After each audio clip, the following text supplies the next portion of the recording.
História de obra, episódio 25. História de hoje, pessoal, é sobre como que a prática na construção civil, na engenharia civil, consegue muitas vezes alimentar a teoria, né? Vou contar um caso para vocês de um calculista que eu precisava de um cálculo de uma caixa d'água, de um reservatório metálico, onde eu contratei o cálculo, ele fez o cálculo certinho, enfim, dentro da norma, dentro das técnicas, matemática pura, fez uma verificação com elementos finitos, que é fantástico, e me entregou o projeto com detalhamento. Eu olhei, achei que ok, está feito, e pedi para a empresa que ia construir, que ia executar a caixa d'água metálica, o valor, o orçamento, né? E aí a primeira coisa que a empresa me falou foi, olha, esse cálculo tá certo, só que na prática não vai funcionar.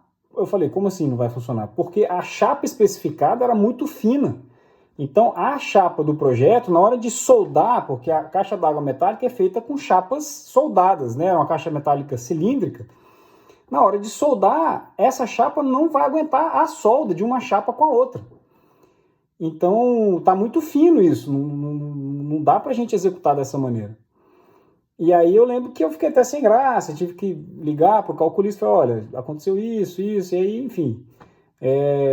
Acabou que eu tive que... O calculista falou, não, olha, o cálculo é esse, mas aí a gente pode botar a chapa mais espessa, mais grossa, qual que é o mínimo que o fabricante recomenda? Aí botei em contato o fabricante e o calculista.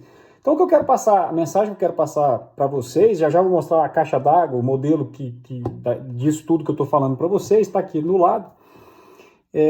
A mensagem que eu quero passar é que, primeiro, muitas vezes a matemática não costuma falhar. Claro que às vezes a gente pode errar e tudo, principalmente a gente que faz engenharia está acostumado a ver, né? Errou o sinal. Um sinal, às vezes, num cálculo matemático, bota tudo a perder.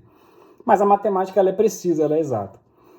Então, muitas vezes pode passar na matemática, no cálculo, só que na hora da execução tem que se tomar vários cuidados, né? Muita coisa precisa ser revista, muitos detalhes, às vezes, você precisa estar em cima mesmo. A caixa d'água que eu falei para vocês, o reservatório metálico, é assim, ó. Era um reservatório desse tipo aqui.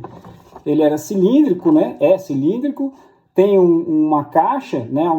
Uma escada com guarda-corpo, né, para a pessoa poder subir e fazer a inspeção lá em cima. Aqui embaixo fica a casa de máquina, de bomba e tudo, que pega essa água toda do reservatório e bombeia para onde você precisar. Um outro exemplo, ó, esse aqui é um outro exemplo do mesmo estilo, né, de reservatório de caixa d'água. Vocês estão vendo aqui bem a escada com guarda-corpo, né, do reservatório metálico, aqui embaixo a casa de máquina, onde ficam as bombas. E aqui um último exemplo também da mesma coisa, só que com o outro ângulo, outra vista, né? Então foi basicamente isso. Então essa caixa d'água, essas caixas d'água são construídas com chapas metálicas soldadas, né? Você não consegue fechar ela toda com uma chapa só. Então você tem que soldar várias chapas até fazer a estrutura da caixa d'água do reservatório metálico. E, internamente tem detalhe no projeto, ela é toda estruturada dentro também, para poder segurar, e claro, depende do volume de água que você precisa, depende de uma série de coisas. Enfim, a ideia dessa história de obra não é entrar nesse nível de detalhe, mas fica aí mais um exemplo para vocês, mais um caso prático e de experiência própria, de uma coisa que às vezes no papel passa, no cálculo passa, mas na hora da execução você tem que lembrar dos detalhes específicos para poder fazer aquilo funcionar da melhor maneira, da maneira mais segura, e claro, não ter nenhuma falha, nenhum problema, nenhuma patologia, né, de construção. Então fica aí mais um registro para vocês, até a próxima.